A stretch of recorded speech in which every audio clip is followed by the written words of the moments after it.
शेतकऱ्यांचे, गोरगरिबांचे, कष्टकऱ्यांचे, वारकऱ्यांचे कैवारी माननीय शिवसेना पक्षप्रमुख महाराष्ट्र राज्याचे सन्मान्य माजी मुख्यमंत्री कुटुंब प्रमुख श्रीमान उद्धवसाहेब बाळासाहेब ठाकरे यांचा आवाज कुणाचा?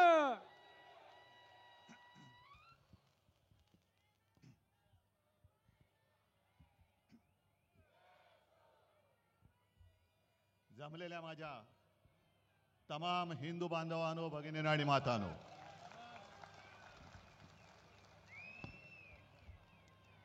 निवडणुकीच्या निकालानंतर पहिल्यांदाच आपण असे समोरासमोर भेटतो आहोत.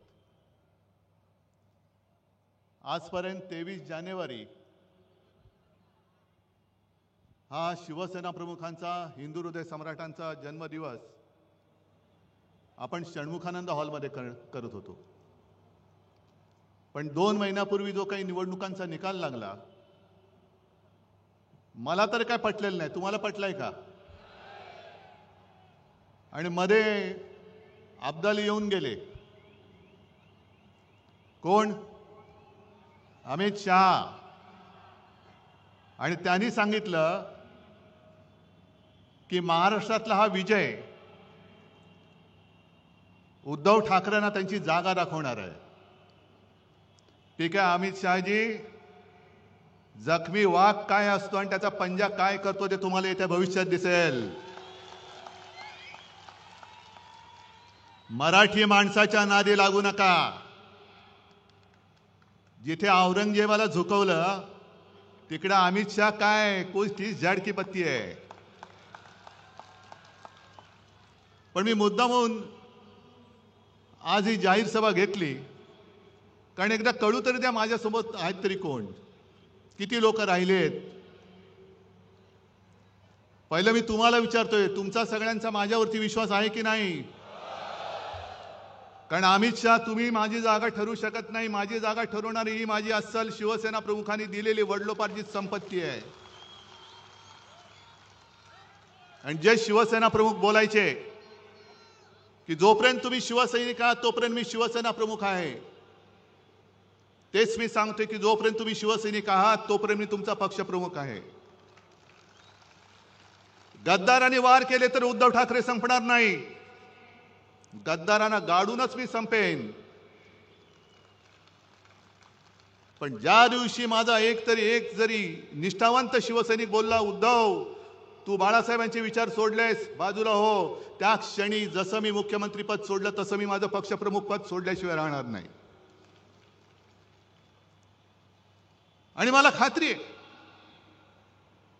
की ज्या पद्धतीने संपूर्ण महाराष्ट्र मला त्यांच्या परिवारातला एक सदस्य मानतो, मला त्यांचा कुटुंब प्रमुख मानतो, तो माझा महाराष्ट्र, तो माझा मुंबईकर एवढा निष्ठुरपणे, एवढा निर्दयतेने माझ्याशी आणि जीवाला जीव देणाऱ्या शिवसेनेशी वागू शकत नाही. ठीक आहे, हार जीत होत असते, पण मुळामध्ये हा विजय, जसा पराभव आम्हाला धक्का देणारा होता तसा विजय सुद्धा भाजपच्या अनेक लोकांना अजून पचत नाही की आपण जिंकलो कसे. काहीतरी गडबड घोटाळा नक्की आहे, ईव्हीएमचा तर नक्कीच आहे. पण एक साधा प्रश्न आहे की ज्या अमित शहानी संपूर्ण सरकारी यंत्रणा वापरून 2.5 वर्ष आपल्या महाराष्ट्रावरती घटनाबाह्य सरकार लादलं, ते असा तसा महाराष्ट्र आपल्या हातातून सुटू देतील? आणि एक तर महाराष्ट्राने मोदींच्या अश्वमेधाचं गाढव लोकसभेत ज्या पद्धतीने अडवलं, तो फटका अजून त्यांच्या वर्मी जो घाव बसले त्यातनं अजून ते उठत नाहीयेत. आणि त्यांना पक्क माहिती होतं की ज्या क्षणी महाराष्ट्र आपल्या हातातनं जाईल त्या क्षणी दिल्ली कोलमडणार आहे. जर महाराष्ट्राचा निकाल सर्व जनतेच्या मनासारखा लागला असता तर आज दिल्लीतलं सरकार कोलमडलेलं तुम्हाला दिसलं असतं. ही महाराष्ट्राची ताकद आहे. आणि पहिला प्रथम जरा अमित शहांचा थोडा समाचार घेतो, कारण घ्यायलाच पाहिजे. उद्या परत येत आहेत. कुठे मालेगाव मध्ये जात आहेत का आणखीन कुठे जात आहेत काय काय बोलून गेल्यात, काल काय बोलले त्याचा मी आज समाचार घेईन, उद्या काय बोलणार त्याचा मी परवा समाचार घेईन, पण समाचार मी घेणार, मी नाही सोडत. कारण अफजल खानाचा पोवाडा तुम्ही ऐकलात ना, मिठी मारू तर प्रेमाने मारू, पण पाठीत वार केला तर मात्र वाघ नका काढू. हा महाराष्ट्र आहे, हा महाराष्ट्र आहे आणि ही महाराजांची शिकवण आहे. अमित शहाजी, तुम्ही जे काय बोललात की शरद पवारांना त्यांनी जी काय दगाबाजी केली होती 78 साली, त्यानं 20 फूट जमिनीच्या आत गाडले. आता 78 साली माझं वय काय होतं, अमित शहाचं वय काय होतं, पण त्यांना ही कल्पना नसेल की 78 साली शरद पवारांनी जो काही पुलोदचा प्रयोग केला होता आणि ती जी काय दगाबाजी केली होती, त्या दगाबाजीमध्ये जनता पक्ष म्हणून भारतीय जनता पक्ष सुद्धा सामील होता. आणि त्यांच्या हशू अडवाणी नावाचा इसम माणूस जे आपले चेंबूरमधून निवडून यायचे, ते त्या पुलोदच्या दगाबाजी केलेल्या सरकारमध्ये मंत्री होते. म्हणजे दगाबाजीचं राजकारण तुम्ही सुरू केले, खतपाणी तुम्ही घालताय. अगदी सुरुवात करायची झाली तर कुठून करता येईल, मला एवढ्या मागे जायची आवश्यकता नाही, श्यामाप्रसाद मुखर्जींपासून सगळं काढता येईल. जनता पक्ष सुद्धा जो इंदिरा गांधींच्या हुकुमशाहीच्या विरोधात, आणीबाणीच्या विरोधात निवडून आला होता, जनतेने निवडून दिला होता, तो जनता पक्ष सुद्धा फोडण्यामध्ये तेव्हाचा जनसंघ हा आघाडीवरती होता. ही दगाबाजीची बीज ही अमित शहाजी तुमच्यामध्ये आहेत, तुमच्यामध्ये, आमच्यामध्ये नाही. दगाबाजी महाराष्ट्र कधी करू शकत नाही. पण मधल्या काळात तो जो काही त्यांनी प्रचार केला, एक असं म्हटलं जातं, मी बीकेसीच्या सभेमध्ये म्हटलं होतं की पंकजा मुंडे त्या सगळ्या विधानसभेच्या काळात बोलल्या होत्या की भाजपचं सगळं वेगळं असतं बाबा, बाहेरच्या राज्यातून 90,000 लोक आणलेत, तेव्हा गुजरातमधनं आणलेत. मग काही जण असं म्हणतात की ते RSSचे कार्यकर्ते होते. म्हटलं ठीक आहे असतील, पण आता ते 90,000 कुठे गेले? समजा जो शिवसैनिक आपत्ती काळामध्ये मुंबईकराच्या जीवाला जीव देतो, धावून जातो, जीव वाचवतो, ते 90,000 जे काय RSSचे असतील तर कार्यकर्ते आता धावून येतील? मग मुलाला शाळेत ऍडमिशन पाहिजे, कुठे काहीतरी दंगली झाल्यात, रुग्णाला हॉस्पिटलमध्ये ऍडमिट करायचंय, रक्त पाहिजे, RSS वाले देतील? 90,000 लोक जी काय बाहेरून सगळी उपरी आणली होती, त्याच्यापैकी एक तरी माणूस रक्तदान करेल की गोमूत्रदान करेल, हे तुम्ही विचारा. कारण ते करू शकतात. अत्यवस्थ जर का रुग्ण असेल, त्याला रक्त पाहिजे असेल, शिवसेनेकडे आला तर शिवसैनिक जर का ग्रुप मॅच होत असेल तर तो त्याची जात पात पंथ न बघता रक्तदान करून टाकेल आणि त्याचा जीव वाचवेल. पण जर ते 90,000 कार्यकर्ते संघाचे असतील आणि त्यांना सांगितलं की अत्यवस्थ आहे, रक्त पाहिजे, रक्त नाही आम्ही गोमूत्र देतो. कारण आता 1-2 दिवसापूर्वी बातमी मी वाचली, तुम्ही पण वाचली असाल, मद्रासमध्ये IITचे जे संचालक आहे व्ही कामकोटी, त्यांनी स्वतः म्हटले, IITचे संचालक, आणि त्यांनी म्हटलंय की ते तापाने फणफणत होते तेव्हा गोमूत्र पिऊन ते बरे झाले. धन्य आहे त्यांची. अशी माणसं शिकतात कशी, नेमकं शिकतात काय? तर जे मी तुम्हाला सांगत होतो की आपण जे काय करतो, एवढा मुंबईकर कधी निष्ठुर होऊ शकत नाही. महाराष्ट्रातला अस्सल मराठमोळा मावळा जो आहे तो कधी शिवसेनेशी गद्दारी करू शकत नाही. आज मला कल्पना आहे की जसे आज तुम्ही सगळे निष्ठावंत जमलायत, एक वेगळी अडचणीची जागा आहे. कारण दरवेळेला आपण शहरामध्ये घेतो, आज ठरवलं आपण उपनगरात घेऊ. येण्या जेवण्याची गैरसोय, त्याच्याबद्दल दिलगिरी व्यक्त करतो. कारण मी येताना सुद्धा खूप लोक चालत येत होते. किती वाजल्यापासून तुम्ही बसलायत? पण ही सगळी अडचणीची जागा असून सुद्धा सगळे निष्ठावंत इकडे आलेत. तुम्हाला खरंच मनापासून धन्यवाद देतोय. कारण मी लढतोच आहे तुमच्या ताकदीसाठी, तुमच्या ताकदीमुळे, तुमच्या ताकदीच्या भरोश्यावर मी लढतोय.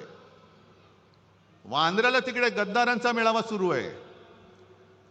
आपली ही सभा झाल्यानंतर ते राजकारणातले बाडगे आणि गद्दार चिरकणार तर आहेत, कारण त्यांचं कामच ते. एकतर काही स्वतःचे विचार नाही, आदर्श नाही. फक्त मला त्या गद्दाराने एक सांगायचे की अरे तुम्हाला कळते का तुम्ही काय करताय? तुमच्या हातात चाकू देऊन या महाराष्ट्राच्या मातेचा तुमच्याकडनं वध करतायत, महाराष्ट्राच्या अस्मितेचा वध करतायत. कळते तुम्हाला? पैसे घेऊन जाताय, जा. आज कदाचित तुम्ही जिंकला असं तुम्हाला वाटत असेल, पण दोघांमधला फरक, आज आम्ही हरलो तरी सुद्धा जनता ज्या पद्धतीने माझं स्वागत करते कुठेही गेलं तरी, आणि सांगते हळहळतात की उद्धवजी असं नाही व्हायला पाहिजे, आम्ही शिवसेनेला मत दिलेलं आहे. गद्दार जिंकले असतील कारण त्याने जिंकवणारे अमित शहा तिकडे बसलेत, संपूर्ण बेकायदेशीरतेने सरकारी यंत्रणा वापरल्या, निवडणूक आयोग वापरला. जोपर्यंत अमित शहा तिथे आहेत तोपर्यंतच तुमचं तिथे बसणं आहे. एकदा का महापालिका निवडणुका होऊ द्या, मग यांची काय विल्हेवाट लागते ते बघा. आणि आत्ताही दिसायला लागले. म्हणजे ज्या पद्धतीने जी वागणूक 2.5 वर्ष यांना मिळत होती मुख्यमंत्री म्हणून, आता बसायचं तर बसा, नाही तर गावी निघून जा. मग ते लहान मुलांचं गाणं मला आठवतंय, रुसूबाई रुसू गावात बसू, नाही काय कोपऱ्यात बसू. तसं यांचं झालंय. पाहिजे ते मंत्रीपद देत नाही, रुसले, गेले गावी.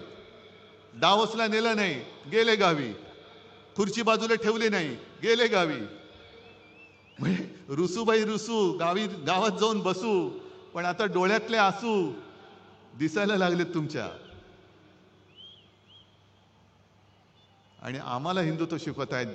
मी जे तुम्हाला सांगत होतो की ज्या पद्धतीने, एक गोष्ट नक्की आहे की लोकसभा निवडणुकीनंतर आपण नाही म्हटलं तरी एक थोडंसं भ्रमात राहिलो, हे सत्य मानलं पाहिजे आपण. आपल्याला असं वाटलं की अरे यांचं गाढव आता अडवलंय, आता विधानसभा जिंकलीच, आणि थोडं नाही म्हटलं तरी आपण गाफील राहिलो. आणि त्या गाफीलपणाचा गैरफायदा हा त्यांनी घेतला.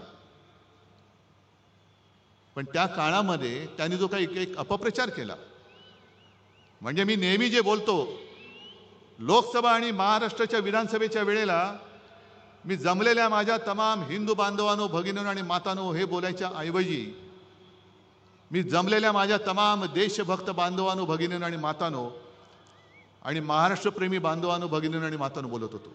काय चूक आहे त्याच्यात? काय हिंदू देशप्रेमी नाहीये? काय हिंदू महाराष्ट्र भक्त नाहीये? आम्ही मराठी आहोत, पण आम्ही सुद्धा हिंदूच आहोत. पण ह्यांनी जो काही घरोघरामध्ये जाऊन प्रचार केला की उद्धव ठाकरेंनी हिंदुत्व सोडलं, काय मी सोडलं? तुम्हाला जर का वाटत असेल सांगा मला की होय तुम्ही हिंदुत्व सोडलं, सांगा तुम्ही मला. उलटा अनिल देसाईंना विचारा, अनिल देसाईंच्या सभेमध्ये ती चिता कॅम्पमध्ये सभा घेतली होती, अशीच गर्दी उसळली होती, चौफेर गर्दी होती. 90% जास्त लोक तिकडे मुसलमान होते. आणि साहजिकच मी हिंदीमध्ये भाषण केलं, आणि त्या भाषणात मी त्या तमाम मुसलमानांना विचारलं की क्या आपको लगता है मैंने हिंदुत्व छोड़ा है? त्यांनी सांगितलं नाही. आणि मग मी पुढचा प्रश्न विचारला, मग माझं हिंदुत्व तुम्हाला मान्य आहे की नाही? आणि त्यांनी सगळ्यांनी हात वर करून सांगितलं की आम्हाला मान्य आहे, आम्हाला मान्य आहे. कुठे सोडलं मी हिंदुत्व? एक कुठेतरी बातमी छापून आणली त्यांनी, आणि उद्धव ठाकरेंनी 92-93 साली जे काही घडलं त्याच्याबद्दल माफी मागितली. कधी माफी मागितली? कोणाकडे माफी मागितली? काय वाटेल ते बोलायचं. पण माफी मागितली हे जर का खरं असेल तर माफी कोणी मागितली होती? माफी उद्धव ठाकरेंनी नव्हती मागितली, माफी अटल बिहारी वाजपेयींनी मागितली होती. आणि जे बाबरी पाडली, it was a terrible mistake, हे उद्धव ठाकरे नव्हते बोलले. उद्धव ठाकरे बोलला नव्हता, लालकृष्ण अडवाणी बोलले होते. मग जा अमित शहा, जा अडवाणी जे आहेत अजून, अटलजींना तर तुम्ही केव्हाच गुंडाळून टाकले, अडवाणींना सुद्धा तुम्ही बाजूला करून टाकले. पण माफी मी नव्हती मागितली, नवाज शरीफच्या वाढदिवसाचा केक उद्धव ठाकरेंना नव्हे तर तुमच्या आत्ताच्या नरेंद्रभाई मोदींनी खाल्ला होता. अगदी लहानपणी माझ्या आजूबाजूला मुस्लिम कुटुंब राहायची. ईदच्या दिवशी त्यांच्या घरनं मला जेवण यायचं आणि त्यांच्या ताज्याखालनं मी जायचो. हे उद्धव ठाकरे नव्हता म्हणाला, हे नरेंद्र मोदी बोलले होते. किती काढू? माझ्या फोनमध्ये 100च्या वरती फोटो आहेत. सगळे जण टोप्या घालून बसलेत. मोहन भागवत मशिदीमध्ये गेले होते, उद्धव ठाकरे गेलेले नाहीत. आणि दगाबाजीचा तुम्ही जो काही उल्लेख केलात, हिंदुत्व तुम्ही आम्हाला शिकवताय. उद्या 26 जानेवारी आहे, प्रजासत्ताक दिन. आपल्या देशाचा तिरंगा आहे, त्या तिरंग्यामध्ये सुद्धा हिरवा आहे.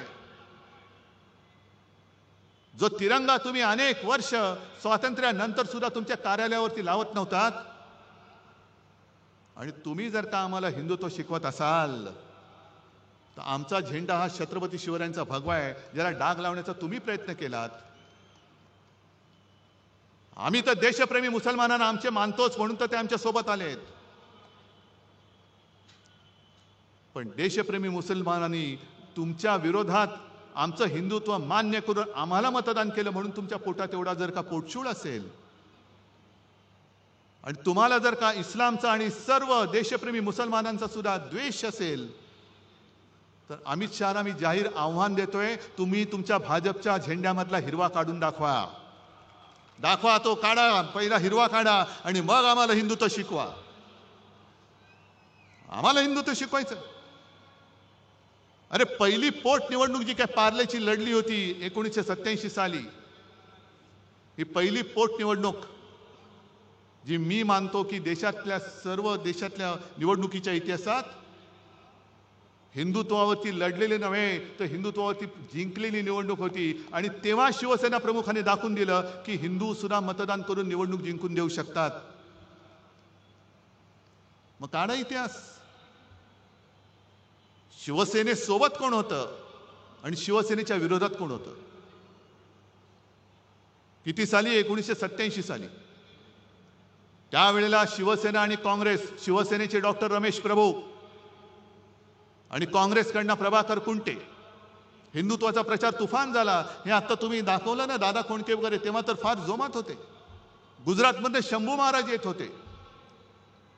आणि त्याही वेळेच्या भाषणामध्ये शिवसेना प्रमुखांची स्पष्ट भाषणं आहेत. आम्हाला देशप्रेमी मुसलमानांचं वावडं नाही. जे देशद्रोही आहेत, पाक धार्जिणे आहेत, त्यांचा आमचा तो कोणी असेल, तो हिंदू जरी असला आणि पाक धार्जिण असला जसा कुरुलकर सारखा, तरी तो आमचा नाही. एवढं स्वच्छ आणि स्पष्ट आहे. पण तेव्हा जर का इतिहास तुम्ही काढला, अमित शहाला मुद्दामून सांगतोय की तेव्हा फक्त दुहेरी लढत नव्हती झाली.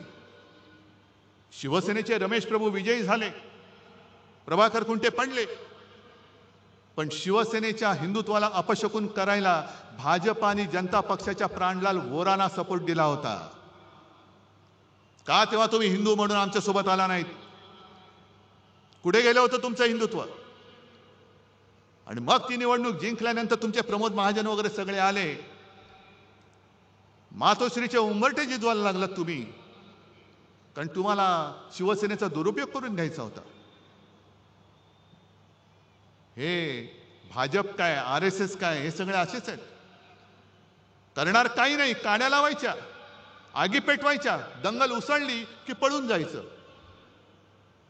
बाबरी बाबरी बाबरी म्हणून सगळं माहोल पेटवलं आणि प्रत्यक्ष बाबरी पडल्यानंतर आम्ही नाही त्यातले. ही अशी तुमची नामर्दाची अवलाद आणि तुमच्याकडनं आम्ही हिंदुत्व आणि राष्ट्रत्व शिकू?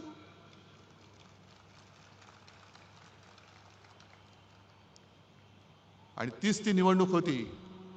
हिंदुत्वाच्या मुद्द्यावरती शिवसेना प्रमुखांचा आणि नंतर सुभाष देसाईंचा पण त्या निवडणुकीत शिवसेना प्रमुखांचा मतदानाचा अधिकार काढून घेण्यात आला. तीच ती निवडणूक होती ज्याच्यामुळे शिवसेना प्रमुखांना आयुष्यात कधी निवडणूक लढणारच नव्हते, पण त्यांना निवडणूक लढवण्यापासून 6 वर्ष लांब ठेवण्यात आलं. आणि तो निर्णय अंमलात आणला तेव्हा काँग्रेसचं सरकार नव्हतं, अटल बिहारी वाजपेयींचं सरकार होतं. आणि आज तुम्ही आम्हाला बाळासाहेबांचं प्रेम शिकवताय. हे खरं आहे. की 2000 साली छगन भुजबळ इथले गृहमंत्री असताना त्यांनी शिवसेना प्रमुखांच्या अटकेचा प्रयत्न केला होता. नंतर सगळं मिटलं, ते स्वतः घरी आले, सगळं झालं. पण ते जेव्हा अटक करायला निघाले होते तेव्हा अडवाणी, जर मी विसरलो नसेन तर देशाचे उपपंतप्रधान होते, गृहमंत्री होते. आणि शिवसेना प्रमुखांना जर अटक केली तर राज्यामध्ये आगडोंब उसळेल, तो उसळू नये म्हणून त्यांनी सीमा सुरक्षा दल किंवा केंद्रीय राखीव दल जे आहे ते शिवसेना प्रमुखांनी त्यांना अटक झाली तर दंगल उसळली तर बंदोबस्त करायला भाजप सरकारने महाराष्ट्रात पाठवलं होतं. हे तुमचं बाळासाहेबांचं प्रेम. ताडायची झाली तर तुमची साल्टी खूप ताडता येतील. एवढी साल्टी निघतील की तुम्ही गावात फिरायच्या लायकीचे राहणार नाही. त्याच्यामुळे तुम्ही आमच्या अंगावर येण्याचा प्रयत्न करू नका. आज 23 जानेवारी आहे, काल 22 जानेवारी होता. बरोबर 1 वर्षापूर्वी अयोध्येच्या मंदिराचं लोकार्पण करण्यात आलं. अरविंद, मला वाटतं तुम्ही काल परवा जाऊन आलात, अजूनही त्या मंदिराचं बांधकामच पूर्ण झालेलं नाहीये. आणि काय उन्माद चढलाय, जय श्रीराम जय श्रीराम जय श्रीराम. अहो, तेव्हा जर का शिवसैनिक उतरले नसते तर तुम्ही नसतातच, ते सोडा.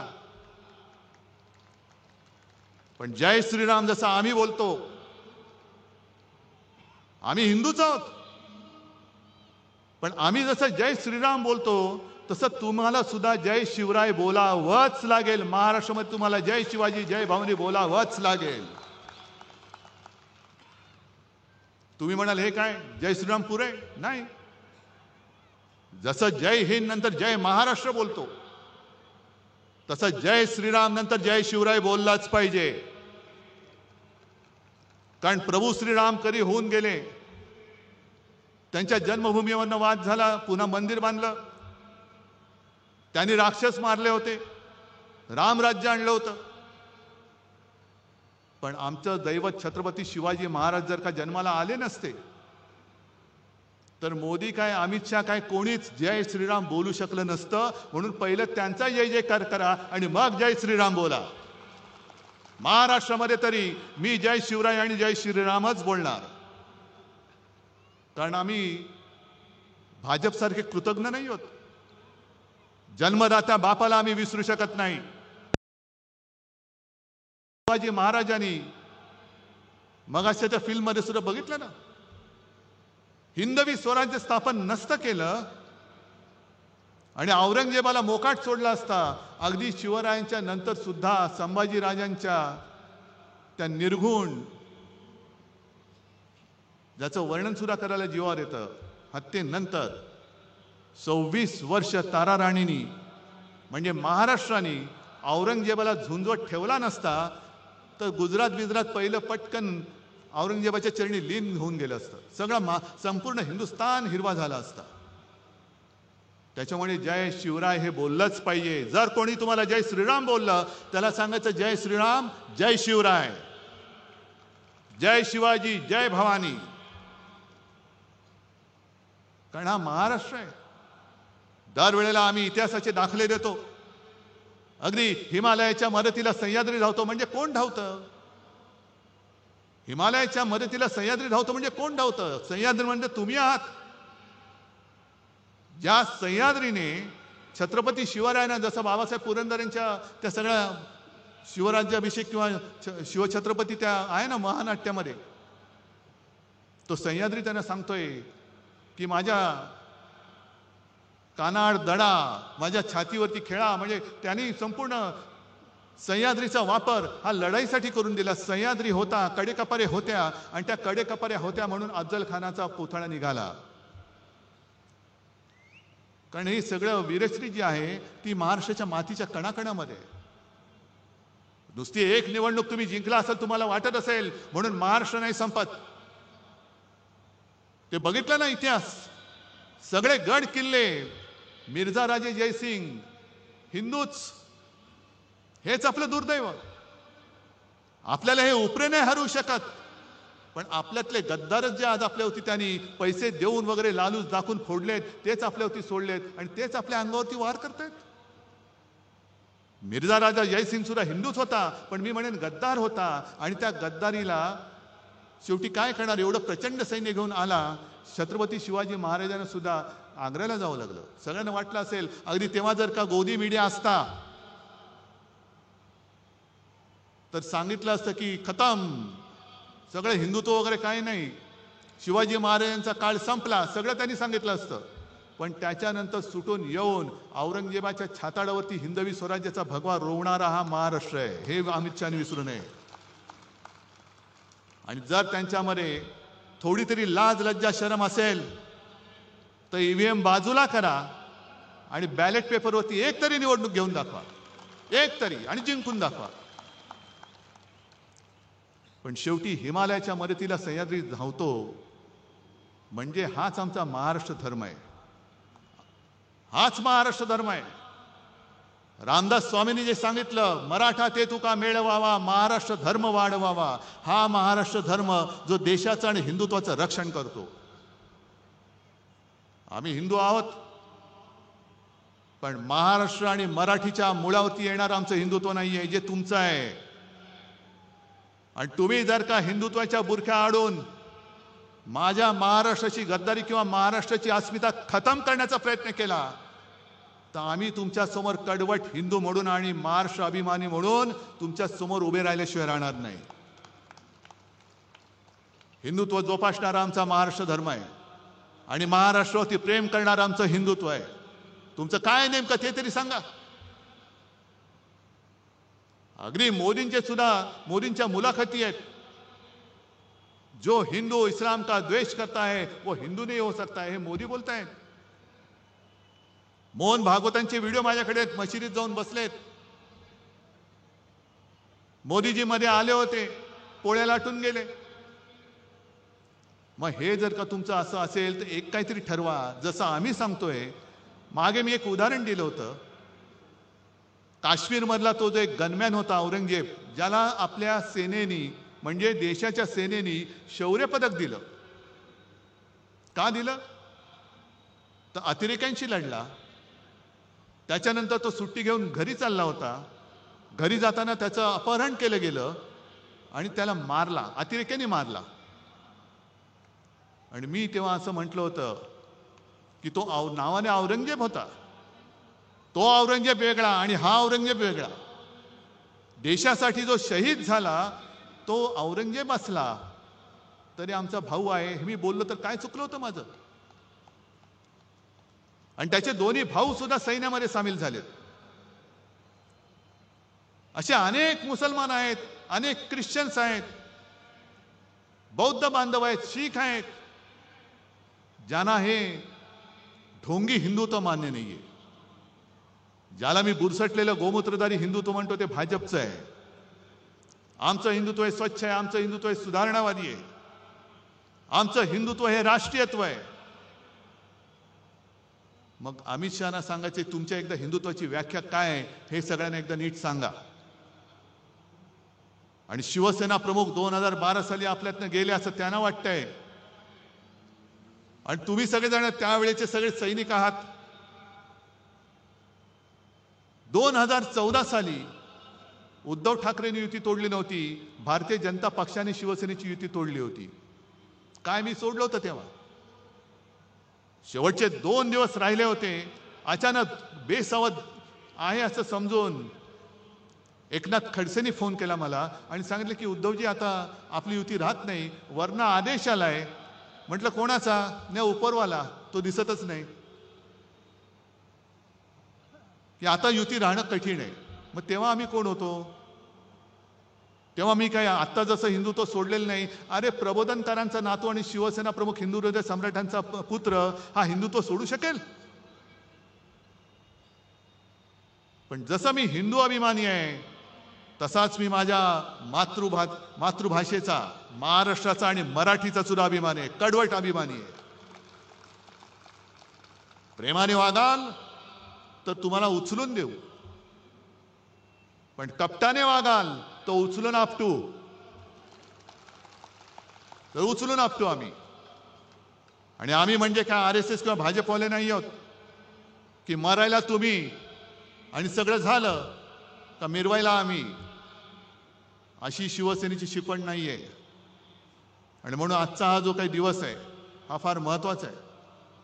गेले 2 महिने झाले एक तर बहुमताचं सरकार आलं कसं या धक्क्यातून हे बाहेर येत नव्हते, आणि आल्यानंतर जो काही गोंधळ चाललेला आहे, पालकमंत्री कोण ठरत नाही.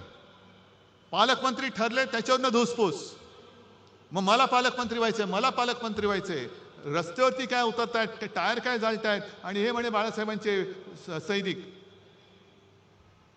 तुमचं सगळं जे काय होतं नव्हतं ते उघडं पडलेलं आहे आता. लाज लज्जा शरम असेल तर जनतेने गेट आऊट सांगण्याच्या आधी तुम्ही स्वतःहून निघून गेलं तर बरं आहे. कारण एखादा मंत्री, पालकमंत्री, एखादा मंत्री म्हणजे काय त्याची कुवत, सगळे भ्रष्टाचाराचे आरोप झालेले सुद्धा आता मंत्री म्हणून बसतायत, आणि त्याच्यावरती तुम्ही इमले बांधताय. अमित शहाजी 20 फूट नीचे गाडा है. अरे ठीक आहे, जेवढं खोल जाऊ ना तेवढी मुळं आमची खोल जातील, आणि मग वर काय उगवेल तेव्हा बघा. वर काय उगवते ते बघा.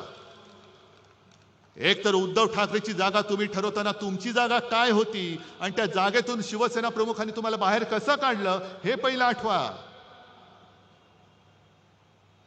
आज तुम्हाला मी खरंच सगळ्यांना मनापासून धन्यवाद देतोय, कारण आज माझ्याकडे तर काहीच नाहीये.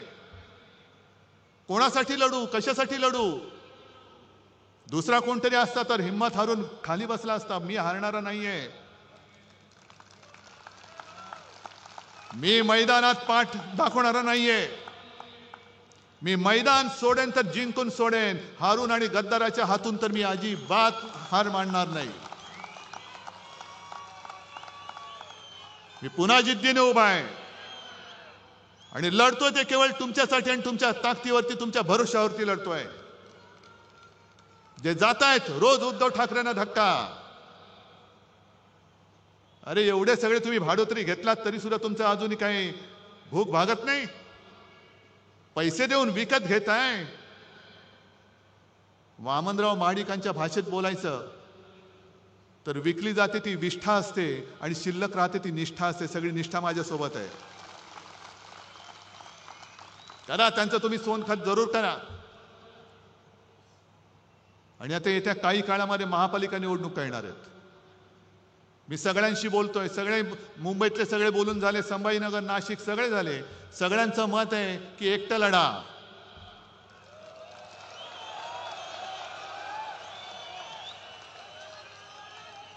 ताकद आहे.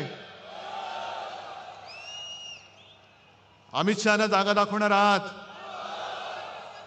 ठीक आहे, अजून निवडणूक जाहीर झालेली नाही, पण मला तुमची जिद्द बघू द्या, तुमची तयारी बघू द्या. ज्या भ्रमात आपण राहिलो तो पहिला त्या भ्रमातनं बाहेर या. आणि ज्या क्षणी माझी खात्री पटेल आपली तयारी झाले, मी कार्यकर्त्यांच्या मनाप्रमाणे निर्णय घेतल्याशिवाय राहणार नाही. पण या वेळेला मला सूड उगवून पाहिजे. सूड, सूड आणि सूड. होय सूड. जो महाराष्ट्राच्या पाठीत वार करतो, जो मराठी आईच्या कुशीवरती वार करतो, तो गद्दार आणि त्या गद्दाराचा वरद हस्त मला महाराष्ट्रामध्ये दिसता कामा नये. आणि जर तुम्ही सगळे शपथ घेऊन सांगत असाल तर जेव्हा वेळ येईल तेव्हा मी एकटा लढण्याचा निर्णय नक्की घेतल्याशिवाय राहणार नाही. आज परत एकदा सगळ्यांना धन्यवाद देतो आणि अमित शहाना सांगतो की जास्त आमच्या नादी